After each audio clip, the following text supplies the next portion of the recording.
산 밑에 백합 빛나는 새벽별 이 땅 위에 비길 것이 없도다. 내 몸의 모든 염려 이 세상 고락간 나와 항상 같이 하여 주시고 시험을 당할 때에 악마의 계교를 즉시 물리치사 날 지키시네. 온 세상 날 버려도 주 예수 안 버려 끝까지 나를 돌아보시니 주는 저 산 밑에 백합 빛나는 새벽별 이 땅 위에 비길 것이 없도다. 참마음을 다하여서 주님을 따르면 길이 나를 사랑하리니 물불을 왜 가리며 창검이 겁나랴 주는 높은 산성 내 방패시라. 내 영혼 먹이시는 그 은혜 누리고 나 친히 주를 뵙기 원하네. 주는 저 산 밑에 백합 빛나는 새벽별 이 땅 위에 비길 것이 없도다. 사랑의 하나님 아버지, 높고 푸른 하늘과 만물이 결실을 하는 아름다운 계절을 주시니 감사합니다. 이 수확의 계절에 직원들의 믿음이 더욱 자라나게 도와주시고 아직 하나님을 믿지 않는 직원들에게는 하나님의 섭리하심으로 하늘나라를 소망하는 사람들 되게 하여 주시옵소서. 사건과 사고가 끊이지 않는 상황에서 우리 직원들과 병원을 지켜주시니 감사합니다. 모든 어려움으로부터 우리를 더욱 지켜주시옵소서. 급변하는 이 상황들을 직시하게 하시고 빠르게 적응하게 하며 현명하게 이겨낼 수 있는 지혜를 주시옵소서. 말씀을 준비하신 목사님께 하늘의 은혜를 더하여 주시옵시며 합당한 말씀으로 저희들이 은혜를 받는 일주일 되게 도와주시옵소서. 우리 직원들이 믿음이 더욱 자라나는 시간 되게 도와주시옵소서. 사랑 많으신 예수님 이름으로 잠시 기도드립니다. 아멘. 안녕하십니까 직원 여러분. 오늘도 행복하고 아름다운 하루가 되시기를 바랍니다.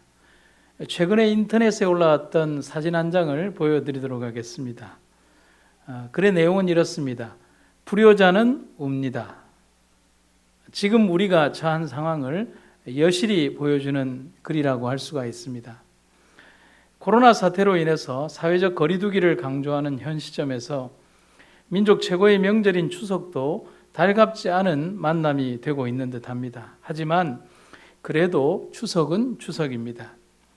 이런 것 저런 것 굳이 설명하지 않아도 우리나라 사람들은 명절이 되면 그래도 참 마음이 설레는 듯합니다. 한반도 땅에 절반이 넘는 사람들이 고속도로를 채우는 광경을 보면서 고향 가는 길에 숭고한 마음마저 드는 듯합니다. 허먼 멜빌이라고 하는 미국의 소설가는 이런 이야기를 합니다. 인생이란 고향집으로 향하는 여행이다. 이 시인의 말처럼 결국 인생이란 고향의 추억 속으로 돌아가는 여정이라는 말에 공감을 하지 않을 수 없습니다. 그래, 우리네 인생은 고향을 향해 돌아가는 여정이다. 맞는 말입니다. 하지만 오늘의 우리들이 분명히 알고 깨달아야 하는 것은 우리의 고향은 이 땅에 있지 않다는 사실입니다. 오늘 성경이 말하는 그 귀향의 여정을 생각해 보도록 하겠습니다. 첫 번째 성경은 말합니다. 우리는 고향을 찾는 사람들이다라고 말씀을 하고 있습니다. 그들이 이렇게 말함은 자신들의 본향을 찾고 있음을 분명히 나타낸 것이라. 쉬운 성경에는요, 이것은 그들이 진짜 고향을 찾고 있다는 것을 나타냅니다라고 기록하고 있습니다. 이 글을 기록한 바울은 본향이라고 말합니다. 우리의 오늘 현재의 모습과 삶이 진짜 고향을 찾는 사람들이라고 말합니다.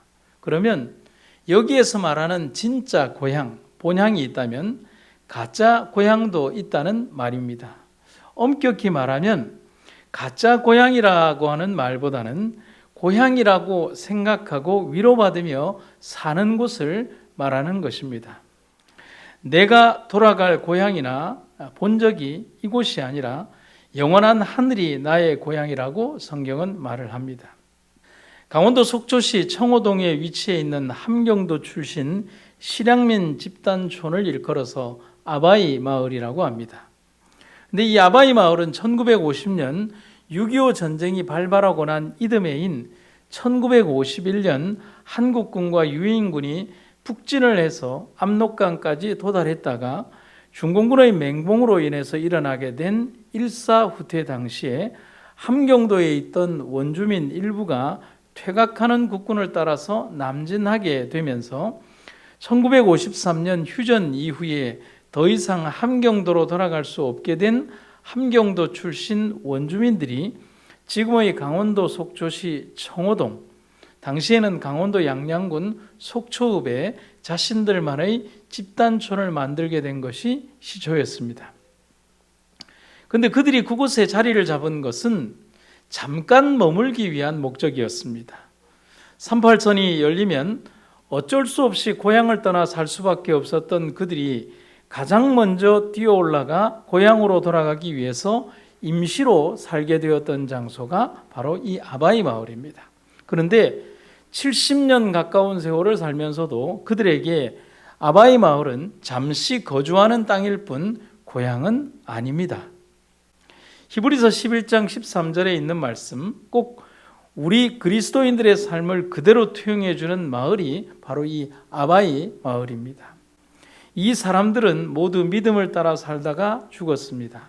비록 그들은 살아있을 동안에는 약속된 것들을 받지 못했지만 오직 믿음으로 그것들을 멀리서 보고 크게 반겼습니다. 그리고 이 세상, 이 땅에서는 자신들이 잠시 머무는 외국인이며 또 나그네 신세임을 신앙 고백했습니다. 우리의 사는 삶도 잠깐 머무는 삶임을 여러분과 저는 기억을 해야 합니다. 비록 가는 길이 힘들고 고통스러운 여정이 될지라도 진정한 본향을 가는 이 길이 영원한 행복의 길임을 잊지 마시기를 간절히 바랍니다. 1980년 3월 프랑스 파리의 브뤼셀 병원에 한 세기를 떠들썩하게 했던 존경받는 지성인이 폐수종으로 입원해 있는 한 달 동안 문자 그대로 죽기 직전까지 발악을 했습니다. 그러면서도 그는 죽음에 대한 불안과 공포 때문에 자기의 병명이 무엇인지를 아내에게조차도 묻지 못했고 또 아내 역시도 그의 병명을 말하지 못했습니다. 소리치며 괴로워하고 있는 남편 곁에서 위로조차 하지 못하고 지켜보아야만 했던 이 불쌍한 여인과 그 사람. 그런데 그 사람처럼 글로써 현대인에게 깊은 감동을 남긴 사람은 없었습니다. 그는 한 세기에 가장 커다란 발자취를 남겼던 실존주의 철학자 사르트르였습니다. 그런데 이것이 그의 말로였습니다. 1980년 4월 16일 그는 입원한 지 한 달 만에 병원에서 그렇게 세상을 떠났습니다. 그런데 그가 세상을 떠나고 난 후 사르트르는 왜 그렇게 죽어야 했는가? 죽음으로부터의 자유를 그렇게도 외쳤던 그의 말로가 이렇게 비참했던 이유가 무엇인가에 대해서 각 언론이 떠들기 시작했습니다. 그때 어떤 독자가 한 신문사에 이런 기사를 투고했다고 합니다. 사르트르의 말로가 그렇게 비참했던 이유는 그에게 돌아갈 고향이 없었기 때문입니다. 그것은 아마도 그가 하나님을 믿지 않았기 때문에 그는 고향이 없었을 것입니다. 그렇습니다. 그 독자의 말처럼 그에게는 돌아갈 고향이 없었습니다. 두 번째 우리가 생각해 볼 것은 우리는 이 땅에 절대로 머무를 수 없다는 것입니다. 우여곡절 끝에 애굽의 총리 대신이 된 요셉의 삶은 110세를 일기로 잠들게 됩니다. 그런데 그의 형제들과 일족들 앞에서 요셉은 아주 의미심장한 유언을 합니다. 이런 내용입니다. 비록 내가 지금 이 애굽 땅에서 최고의 지위와 부유를 노리며 살다가 잠이 들지만 하나님이 우리 민족을 일으켜서 약속의 땅으로 이끌 것입니다. 그때가 언제일지는 모르지만 내가 죽어 묻힌 땅을 파내어서 내 뼈 조각이라도 가지고 함께 가기를 유언합니다. 요셉의 이 유언은 이스라엘 백성들의 출애굽 사건이 벌어진 350년 뒤에 그대로 이행되는 것을 봅니다. 요셉의 유언에서 우리는 이 세상을 어떤 마음으로 살아야 할지에 대한 분명한 마음의 자세를 알 수 있겠습니다. 이 땅에 살지만 영원히 이 땅에 머무르지 않겠다. 여러분, 이 땅은 우리의 종착지가 아닙니다. 정거장일 뿐. 우리는 이 세상에 살지만 하늘을 사는 백성으로 살아가야 합니다. 여러분과 제가 잊지 말아야 되는 가장 중요한 교훈입니다. 곤충학자이자 동물 생리학자이며 자연주의자인 베른트 하이니라고 하는 교수는 동물의 귀소 본능에 대해서 이렇게 기록을 하고 있습니다. 평생 일부일초로 사는 캐나다 두루미 부부는 알래스카주와 텍사스, 멕시코 간의 머나먼 거리를 정확하게 오가며 매년 새끼를 길러낸다. 겨울 나기를 위해 남극까지 날아갔다가 이듬해 봄에 다시 북극으로 돌아가는 북극 제비 갈매기의 왕복 거리는 7만 킬로미터에 가깝다. 북극에서 먹이 활동을 하는 귀신고래도 겨울철에 새끼를 기르기 위해 멕시코까지 8,000km를 이동한다. 뱀장어, 비둘기, 슴새, 제비, 알바트로스, 찌르레기, 도요새, 바다거북, 다람쥐, 나그네쥐, 왕잠자리, 제왕나비, 메뚜기, 진딧물, 무당벌레도 귀소 본능을 보여주는 수천 가지의 사례 중 일부일 뿐입니다. 그들에게 프로그래밍된 귀소 본능이 이 길을 가게 만드는 것입니다.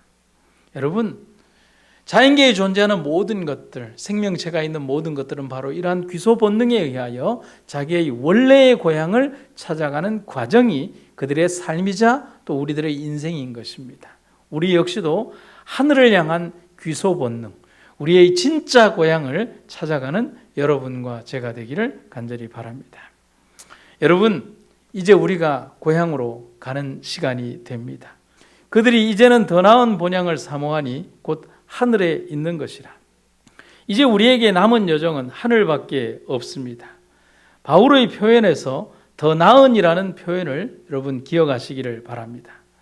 여기에서 말하는 더 나은이라는 표현은 무엇보다 좋다는 비교급을 말하는 것이 아닙니다. 무엇과도 비교할 수 없는 유일한 고향을 말하는 것입니다. 우리의 힘든 여정을 견디고 이길 수 있는 유일의 이유가 돌아갈 고향 때문임을 기억합시다.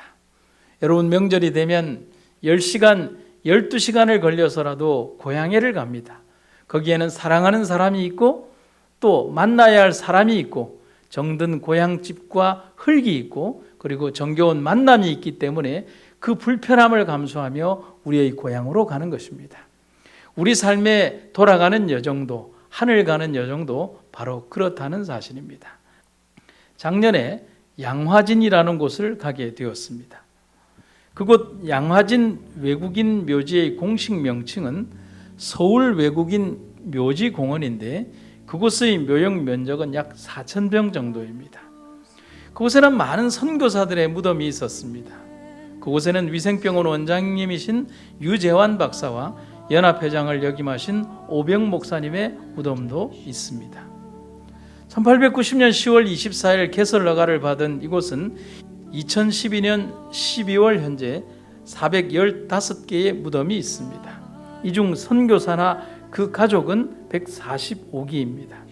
그런데 그곳에서 저는 저의 발걸음을 멈추게 하는 무덤을 보았습니다. 그 구역 가운데에서 지구역이라고 하는 곳인데 64기의 무덤과 그 안에 묻힌 65구의 시신, 그들은 과연 누구일까요? 태어난 지 1년 이내에 사망한 선교사 자녀들의 무덤이었습니다. 정말 가슴 뭉클한 장면이었습니다. 이 땅에 복음을 전하기 위해 찾아온 복음의 증인들이 의료시설 부족으로 애처롭게 풍토병과 사고로 희생한 선교사들과 아이들이 함께 묻혀 있는 곳. 묘의 3분의 1 이상이 이렇게 어린아이들의 묘입니다. 이들 중에는 태어나서 하루나 이틀을 못 살고 이곳에 묻힌 아이들도 있습니다. 선교사 아이들의 무덤, 다른 말로 애기 무덤입니다. 그들은 이역만리 조선 땅으로 오면서 그들의 고향으로 또 그들의 고국으로 돌아가기를 원하지 않았습니다. 그들은 복음을 전하는 곳 이 조선에서 영원한 고향 하늘로 귀향하기 위하여 그들의 육신을 이 조선 땅에 맡겼습니다. 그들뿐만 아니라 그들의 품에서 죽어간 어린 자녀들을 이곳에 묻으면서 다시 만날 날을 기약하면서 그렇게 살아갔습니다. 여러분, 그것이 진정한 귀향입니다. 영원한 하늘이 우리의 고향임을 저는 여러분들에게 말씀드리고 싶습니다. 고향에 도달하기까지 멈추지 맙시다. 서로 걸어가다가 삶이 힘들고 고통스럽더라도 영원한 행복의 땅, 우리의 진실한 고향에 다다르기 위하여 우리의 삶이 끝까지 가는 여러분과 제가 되기를 간절히 바랍니다. 말씀을 마치겠습니다. 사랑과 은혜가 충만하신 아버지 하나님, 오늘 우리들의 삶을 인도하신 주님의 은혜 감사드립니다. 영원한 나라를 위하여 준비하는 우리의 삶이 되게 하시고 우리의 삶이 진정으로 하나님 안에서 복된 삶을 살게 하여 주시옵소서. 민족의 명절이 다가올 때에 가고 오는 모든 직원들을 축복하여 주시며 하늘의 고귀한 은혜로 그들을 지켜 보호하여 주시옵소서. 예수님 이름으로 기도드립니다. 아멘.